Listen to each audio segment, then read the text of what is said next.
What's going on, guys? I am Lucas, I'm Jaren.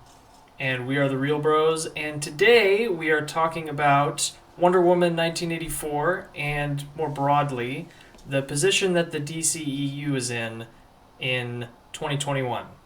Yeah. DC had a year last year, and Wonder Woman made a big splash. Maybe not in the best way because it's not getting the best hype right now. And I think we wanted to talk about kind of the state of the DCU more than just reviewing Wonder Woman today. Uh, just because basically everyone's already been trashing the movie. We're not going to add to the junk pile. Or not that Mm-hmm. reviews are junk, but man, I just don't like being mean to movie creators. I feel like if I'm like, hey, I don't like your stuff, then I feel like a jerk. But maybe I shouldn't feel like a jerk. Eh. Well, we're gonna try and be as helpful as we can. We're trying to be If helpful. yeah, if it helps anybody who's watching, that's great, and we'll have done what we set out to do. Yes. So. Yeah, and especially with DC characters for me, I'm so protective of them because they're like my family. And when people don't like my family, I'm like, please, you just don't understand. Like they're not normally like this. that's that's my relationship to the movies right now. Where I'm like, please. So That's a good way to put it. yeah. So what if let's just give them a quick spoiler-free review of Wonder Mm-hmm. Woman and see who would like it. So Mm-hmm. you're better at the summaries than I am. So why don't you summarize the plot real quick? Sure. So, Wonder Woman 1984, it picks up after the first Wonder Woman movie, a few decades after, in 1984, not the book, the time period. And Wonder Woman finds herself in a position where she has to chase down an artifact that comes up from her past that grants wishes.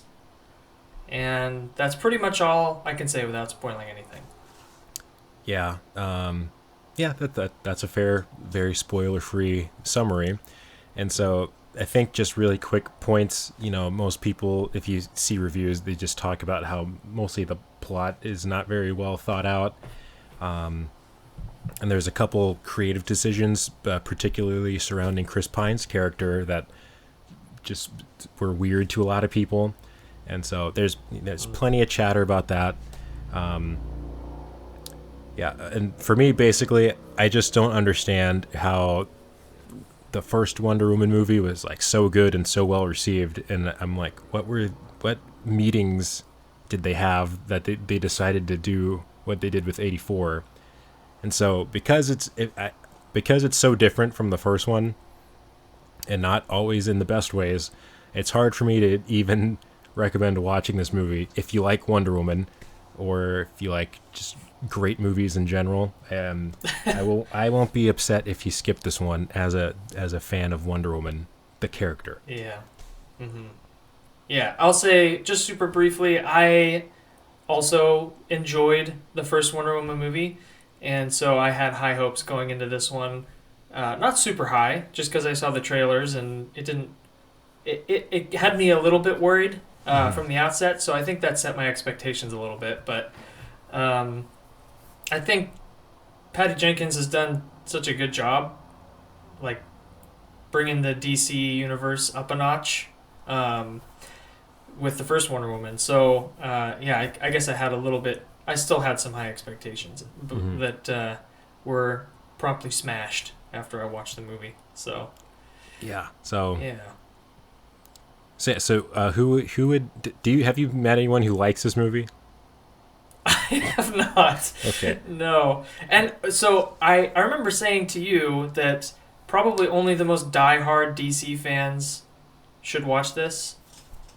But then it just occurred to me that you are one of the most diehard DC fans that I know, and you didn't enjoy it. So, well, I mean, but you wanted to see it because you are a DC fan. So maybe that's who I would recommend it to.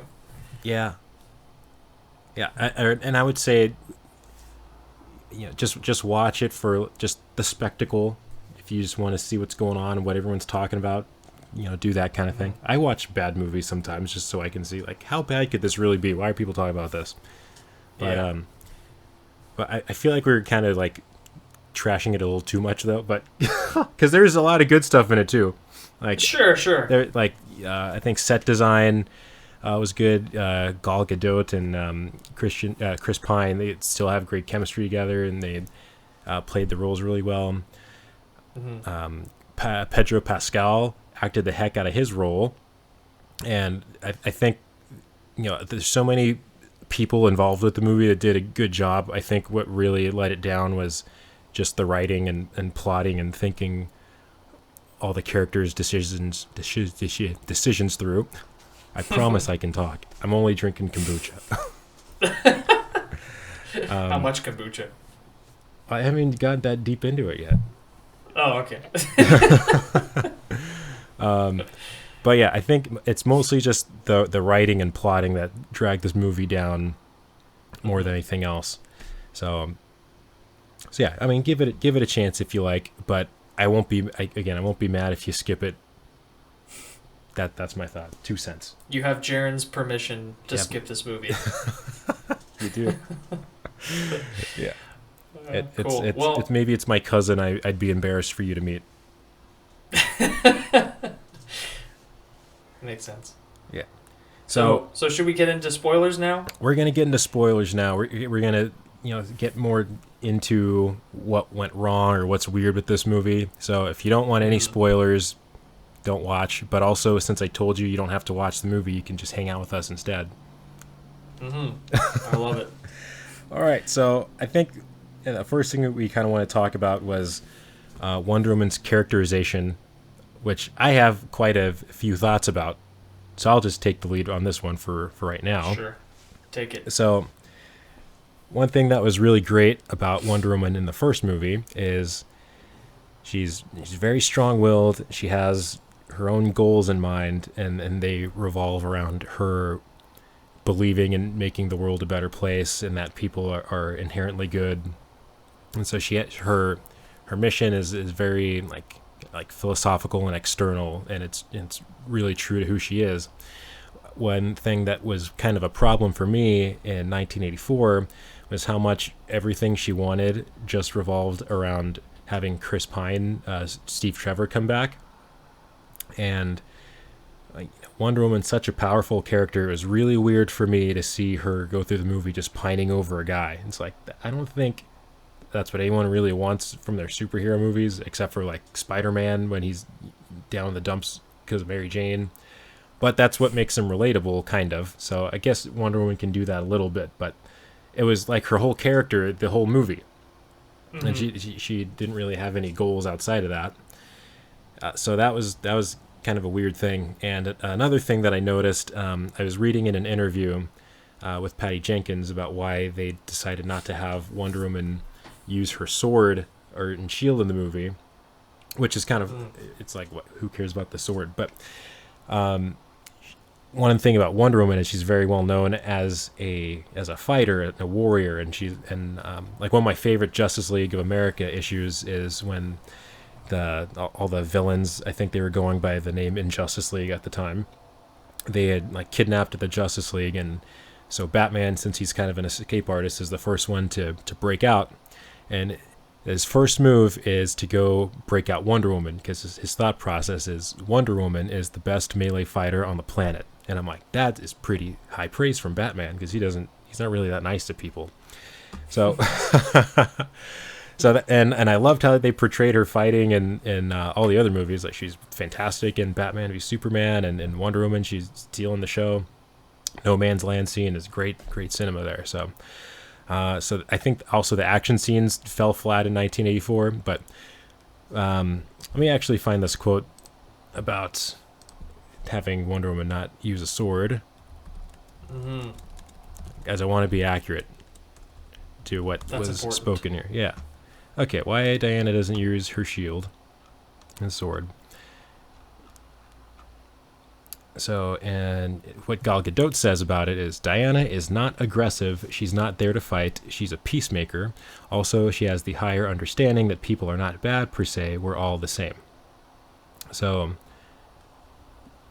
that I think that's a true thing to say about Wonder Woman is given the choice, I think what's true of her character that's consistent through the decades is she leads with peace and doesn't want to fight if she doesn't have to, but she's also kind of she's got kind of that like competitive streak a little bit, and so she likes the sport of it, I think is fair to say of her. So she'll throw down if she has to. So another thing I noticed with the way like Patty Jenkins and Gal Gadot have been portraying her in the Wonder Woman movies, more so than the ones Zack Snyder is more involved in. And this is even kind of a criticism I had in the first one, is she seemed a little bit like too perfect, where she didn't really make any wrong decisions and she was kind of right about everything. And I don't want to say that makes her a Mary Sue or anything, because that's kind of a contentious thing. But it does kind of give her character more flatness than I think exists of her in other media. And I also love Superman. You guys saw wearing the tank top. Superman is great to me, but one thing that people don't like about Superman is they always say he's too nice, he's too perfect, he's too good. No one's really like that. And so I wonder if people are going to see how they're portraying Wonder Woman right in the most recent movies and start to think the same way about her. You know what I mean? Yeah. I think we had talked about this at some point, but refresh my memory. So, what do you think the big difference is? Because I see when I watch Superman movies, especially, well, I'm in my mind are the cartoons.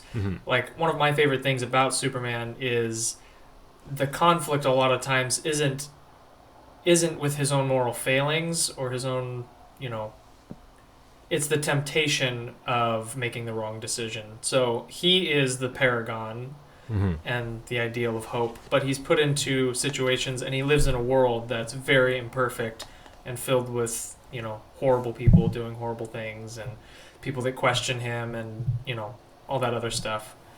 So a lot of times the most interesting thing about him is watching that conflict and struggle with how he's going to make his decisions in a corrupt world. Does that make sense?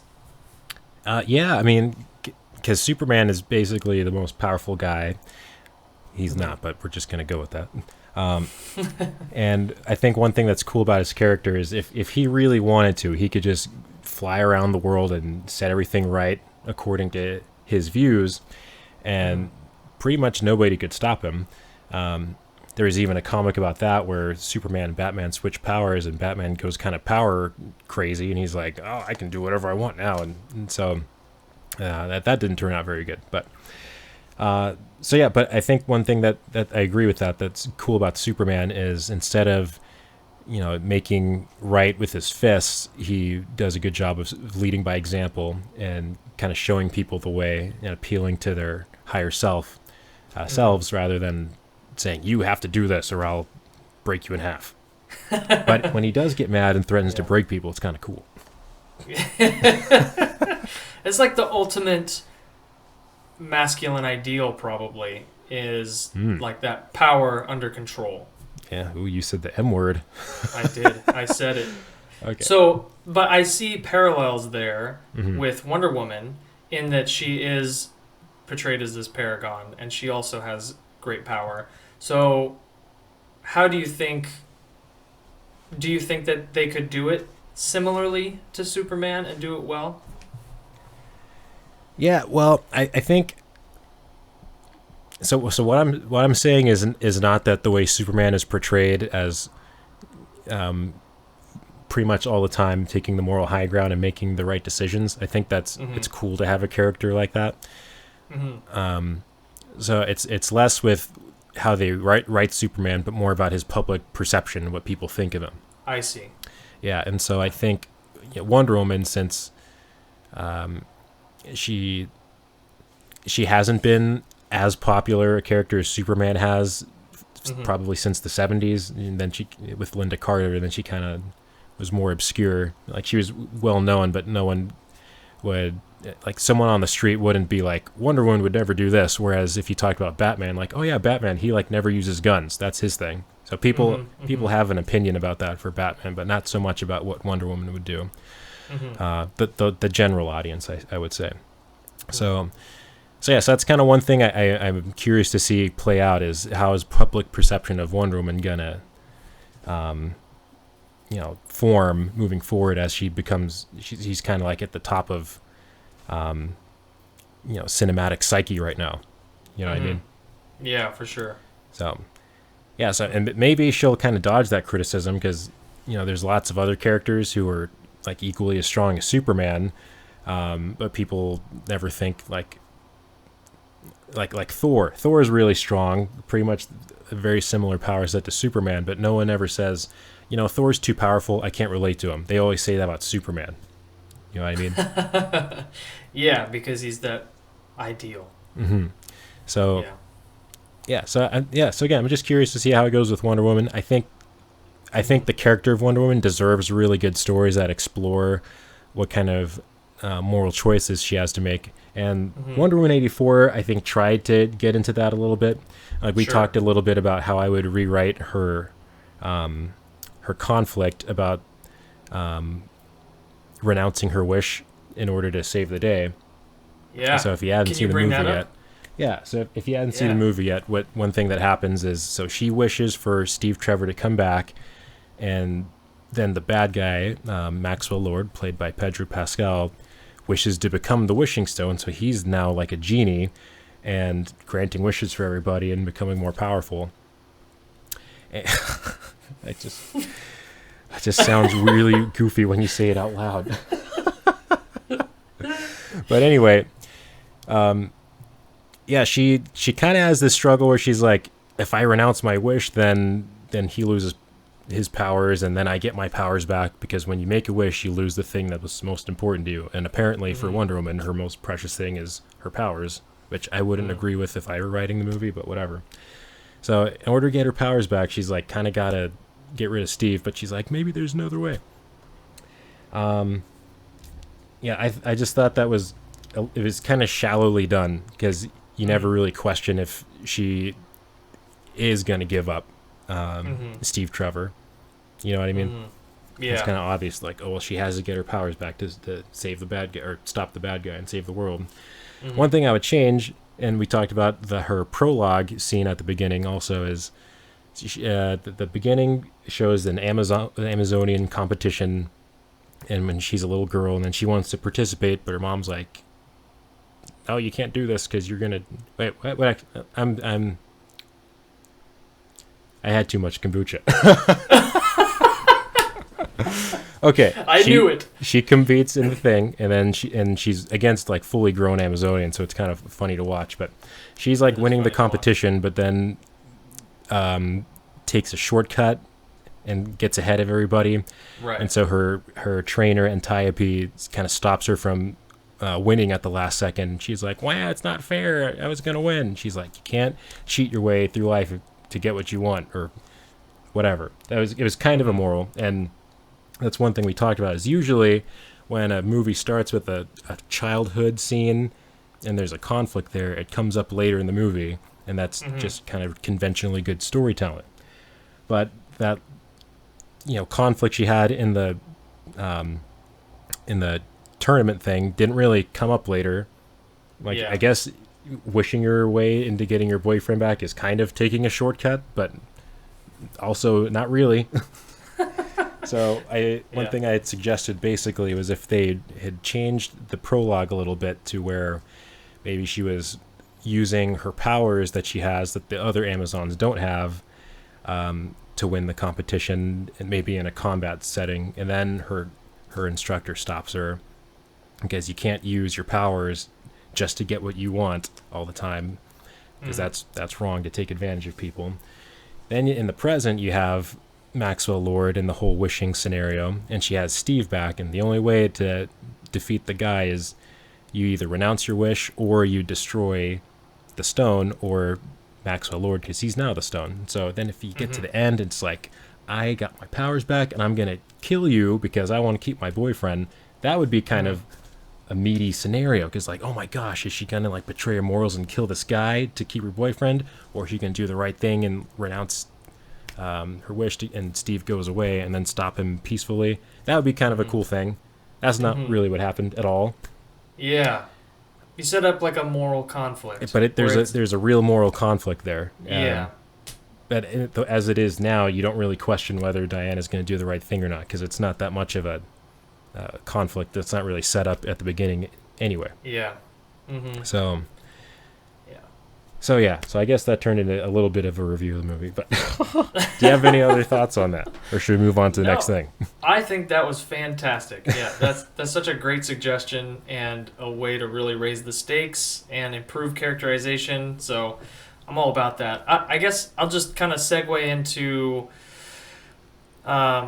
You touched on the prologue, and I had kind of mentioned to you that. Yeah, there were a couple scenes in that movie where they felt the need to explore the childhood of characters. And I just noticed a trend in movies a lot nowadays where they feel it's important to have this moment where they either tell you or they show you a flashback or they have a prologue in the beginning where you get to see a character's backstory or some traumatic event that happened that made them who they are or shaped them in some way. And I just kind of recognize that a lot of my favorite movies and a lot of older movies in general just don't have that. I love for all of you who don't know, my favorite story in the world is Lord of the Rings. And there is not one character, that's not true. Most of the main characters in that story, there's no explanation of their background or a scene showing, at least in the movies, there's no scene showing what made them who they are. In fact, the only character that I can think of that has one is Smeagol. Yeah. Correct me if I'm wrong, but that's the only one that comes to mind. Sam doesn't have one, Frodo doesn't have one, Gandalf doesn't have one, Aragorn doesn't have one, because they don't need one. And I can think back to, a dozen movies. Star Wars, you have Jaws, Aliens, like movies that are very famous, very well done, but don't have a need for this traumatic event. And I was just thinking through, I watched Wonder Woman, and it had, I think, 2 scenes like that, at least. There was the scene in the beginning, the prologue, where Diana cheats. And then Maxwell Lord, when he's doing his wishy thing and he turns and makes the right decision, before he does that, there's this random flashback to his childhood where he's like bullied, and then he like starts a business and it fails, and like all this stuff to like show you why he is who he is. And I was like, why are they doing that? There was no... And I think back to other movies, too, that do that, and there is some emotional payoff. I think back to Guardians of the Galaxy, where,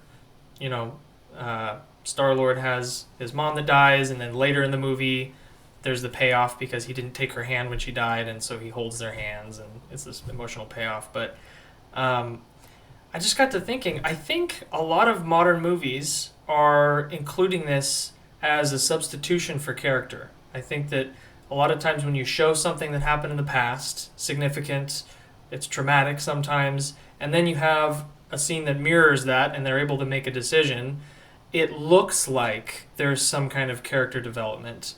And I guess technically there is, but at the cost of, I think, you can write these interesting characters and sometimes more compelling situations with the stuff that's actually happening in the present, the decisions that they're making. Overall, I guess it kind of comes across as a cheap way to substitute character. So, yeah, because like you said, like Gandalf, for example, he shows up, and just by virtue of how he interacts with everybody, you get to know his demeanor, whether he's a good character or a bad character. You get a sense of his powers and abilities and what he's up to without having a flashback to when, I don't know, he was born in the light of the Istari or whatever. I don't know. You don't need that. Yeah. And I think it was kind of redundant in Wonder Woman 1984 because even though we have Maxwell Lord and everything he's doing throughout the movie, and we already get the gist that, he's the archetype of the really rich guy who's not spending enough time with his son. So we know that by the end of the movie, he's going to have to realize, it's not all about money and having more. It's all about family, and that's what's important. Like, we get that right away when we see him interacting with his son. But then this unnecessary flashback to him being bullied as a kid and his dad's a jerk is like, why is this here? Yeah. And one thing we also talked about was I think maybe movies are including that in recent years more because mental health is such a much more talked about subject lately, and I think it's great to have awareness of that. And I've learned a lot about that, and it's helped me interact with other people better, and I think I understand myself a little bit better too. So I think that's really great. But I think movies are kind of taking advantage of that trend, and instead of just writing a character that develops and you get to know him as the story goes, it's like, if we can like link in a traumatic backstory, then that'll relate to everybody else's traumatic backstories because everyone's got some trauma and that. Yeah. So it's kind of one of those commercialized things a little bit where they're like, what's trending right now, and how can we put it in this movie? Yeah, and I hesitate to throw this much of my opinion in here, but I almost do it. I almost think it cheapens some of the decisions that a character does make in the movie, because then it becomes more about how everything in that character's life revolves around this trauma, as opposed to what the decisions are in front of them. Does that make sense? Yeah. Like, the focus is put on, and it's because I think it's because there is so much emotional impact when you have that childhood moment of like overcoming that trauma, and you see that little character as a little girl or a little boy again, and it's emotionally resonant. But I really do think that it takes some of the focus off of. I just think of like all the most impactful movies in my life, and I think they're like almost never is there like a flashback or an explanation of what happened to that person. And some of the movies that do it, in my mind, a lot of times they show the traumatic event as part of that character's like present story.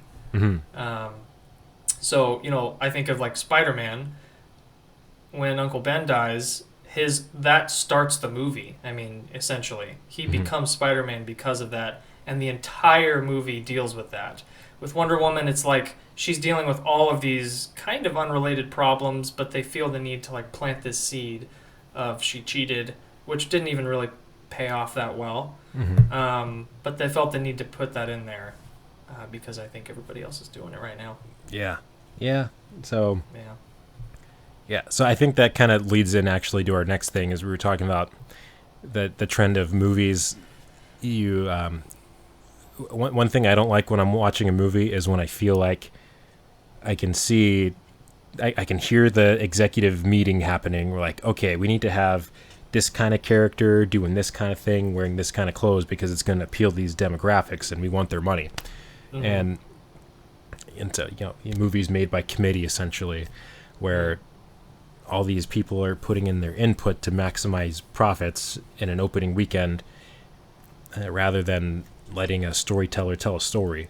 And I think one thing that's cool about the internet age that we're in now is movie writers and directors and producers, they're so much less removed from the audience because any normal person can go on Twitter and tweet at Ryan Johnson or Zack Snyder or whoever, be like, hey, this is why I think your movie, and a lot of times they respond. You're like, whoa, like we couldn't do that, 20, 30 years ago. So I think, to some extent, there's the attitude of people making the movies where like we can kind of do whatever we want because they haven't caught on to us yet. But yeah, people have caught on to you. Like they're reading between the lines. Yeah. And this has been going on for a very long time, I think. But I think it's especially like egregious now, where I can literally watch a movie that's like I can see myself getting sold things that are popular right now, and it's just kind of irritating, just trendy things like girl power, and even the setting, like the 1980s stuff has been going on for a little bit now. I think Stranger Things, and there's just a lot of like 80s nostalgia going around. Yeah, and, even 90s. Yeah, 90s too. And I think that, honestly, I can't think of another reason why they would set the movie in 1984. And I don't know if anybody was complaining about it necessarily, but it did bother me a little bit because there wasn't really any reason for it to be set there other than just people like the 80s. And I could kind of see that in the movie. It's like, okay, I know why they're doing this. Whereas the first Wonder Woman, they set it in World War One. The most popular time period. Yeah. It was very intelligently, I thought. Like, the whole struggle with Diana is, are men good or bad? And that's one of the best, in my opinion, that's one of the best time periods to set it in for that conflict, because there's just so many people dying needlessly and all this violence, and it was the first Great World War, so it was really intelligent to do that. But then, now, I don't know, there was just no reason for it to be in the sequel, and any number of things you could point at. Yeah, I mean, nothing about the 80s really contributed to the plot except for the Cold War thing.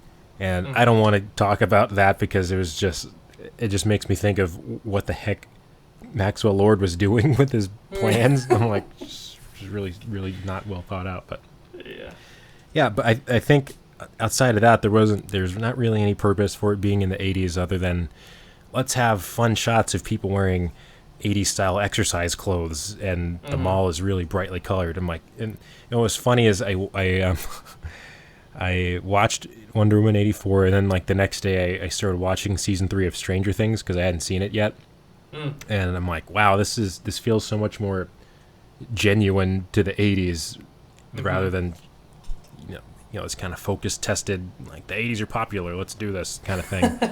And and that's kind of what the movie was made of, is just kind of 80s movies tropes, like the nerdy girl gets cute, or there's the body swap Freaky Friday kind of thing. It was weird. It was weird. Yeah, there was lots of stuff like that. It was just kind of it makes me hope for more genuine, well-written individual stories, and less of the committee, for sure. Yeah, which is why I loved Shazam, which you haven't seen that yet, right? I did see it, actually. Oh, you did? Yeah. Oh, okay, good. Yeah, I freaking love Shazam. Yeah, it was very cute. It was its own thing.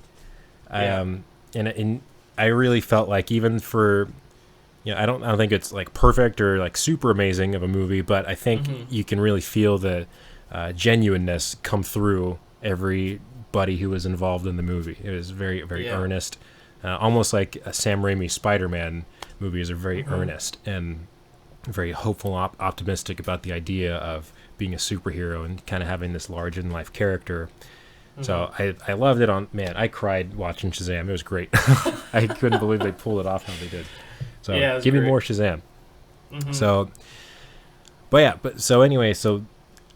I think the biggest crime Wonder Woman 84 committed was being not the best movie in the DC franchise, which is like struggling to gain audience goodwill.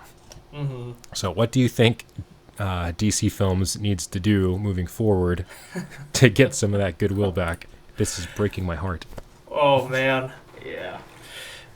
You'd probably be better equipped to talk about this than I would, but I'll just say, I think kind of like what I just said. I think that if the universe runners at the DC headquarters decide to, instead of giving all of this creative control to all the people that they think can handle it, I think that they should focus on a lot more of the source material and base things a lot more closely on the source material. There's so many great stories that I remember as a kid watching Justice League and Spider-Man and Batman, like all the shows that I watched as a kid. And you've read a lot more of the comics, so you probably have a deeper well, but I just remember there's so many good stories out there, and they don't need to like do something as fresh and new as I think they're trying to do to make it good. And the thing about the source material, and I again can't speak too much to the comics, but I know that they were, especially the popular, like the really good ones, they were written by people that are passionate about it, and they really put their heart and soul into those stories. And I think that's ultimately what a movie needs to be successful, is somebody who has written something very well thought out and is a part of them. So if they can get away from this, let's try and appeal to as many people as possible, let's stop focusing on focus groups and what's going to do well, and start focusing more on like what made the stories great in the first place. Yeah. Another criticism of DC that you often hear is that they're spending so much time trying to catch up to Marvel. Do you think that's a fair thing to say, or should they be trying to catch up to Marvel? What's your kind of take on that? I mean, it's as fair a thing to say as, the director was trying to do this, because we don't really, I don't know what's going on inside those meeting rooms, but as far as should they, I don't think that they should be trying to catch up to Marvel. Marvel's had a good run and they've done their own thing, but DC's got its own stuff that's going for it, and especially in the source material. Like, the characters are way more popular and way more well-known than Marvel characters, at least they were, before Marvel and their cinematic universe. So I just think that they have such a deep well and so many resources. Like, movies get made all the time based off of books and comic books, and they're the best ones, I think, are the ones that are closest to the source material, or at least that the creators understood the spirit of the thing and were able to let it shine through in whatever they made. So I guess I'm just reiterating what I said before, but okay. Yeah. I always think it's kind of funny when people say that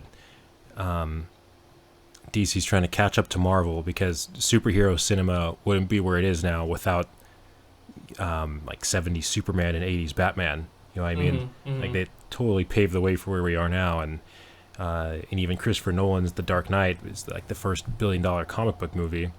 It was like, whoa, like, this is a really big cash cow here. So if there's anything that I think Warner Brothers might have been trying to do, you see some of the multiverse building kind of stuff, which I think really, that's one of those things that you feel like some producer told a director to, hey, have little teases of these characters for no reason.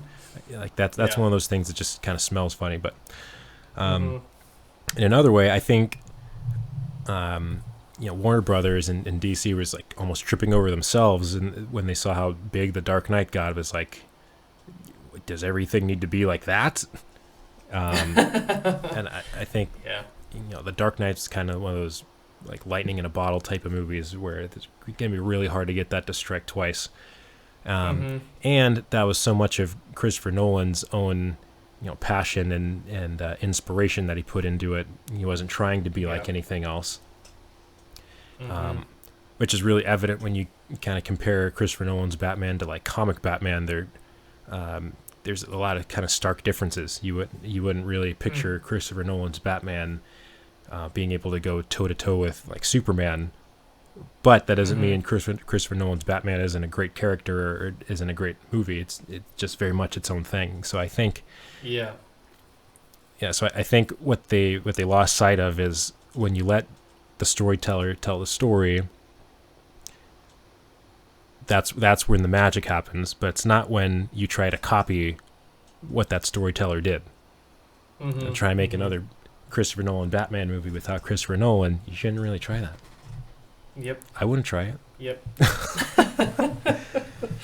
But nor would I. What I think they need to do moving forward is just have more movies like Shazam, where it's just kind of a line drive kind of movie. One thing I think people forgot, or maybe like executives forgot about Marvel, is they just let, at least in the first few films like Captain America, Thor, and Iron Man, those three movies are very different from each other. Much like Thor's like the Shakespearean one, Captain America is kind of a adventure period piece, Iron Man's the sci-fi action, and that was cool for the characters. It just lets them do what they do and do it well. I love the first Thor. It's always going to have a special place in my heart. But I think that's what DC let David Sandberg do with Shazam. Is they let him make his movie.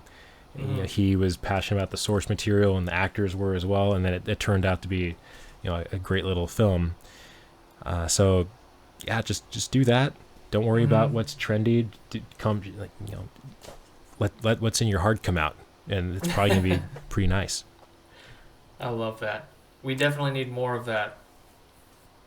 Yes. Yeah. So, and on that note, we are getting Snyder Cut, which I'm very excited about. That's a movie that's going to come from the heart, and I am pumped about it. I can't wait. I know. Yeah, I know. I'm one of the controversial guys who loves Zack Snyder, but man, I'm just so excited about it. You've got an army behind you, so. Okay. Yeah. Thank you, Snyder. Everyone who was part of the Release the Snyder Cut movement, I thank you from the bottom of my heart. Maybe one day I'll release that footage of me crying when they announced the movie was coming out. You recorded it? Yeah, because they did the live stream, and I was like, are they going to announce the movie? So I got my phone out. I was just recording the thing, my computer screen, and then they showed the Snyder Cut poster, and I was like hyped. I was like, oh my gosh. And then I didn't film myself, but you can hear me like definitely crying in the background. That's great. Oh, man. Oh, gosh. Yeah, but don't let movie producers find that out yet, because then they might make fun of me like the one guy did for the Star Wars Theory dude. Oh, no. Yeah. We'll talk about that later, but that was very, very sad. Anyway, I think that's the main thoughts for us right now. That's everything. Yeah. Okay, let us know what you think. What would you want to see moving forward from DC films? Are you excited for Snyder Cut? Are you excited for the Suicide Squad, the Batman, Robert Pattinson, Twilight Batman? It's gonna be, who knows? I'm excited. All right. Well, anyway, thanks so much for hanging out with us, guys. Like and subscribe if you're into what we're doing, and feel free to give us feedback, because we're still pretty new at this and we're trying to get better. And but we mostly just do this for the love of storytelling and movies. And again, we're so glad you're hanging out with us. So much love to you guys. Have a great day. Thanks.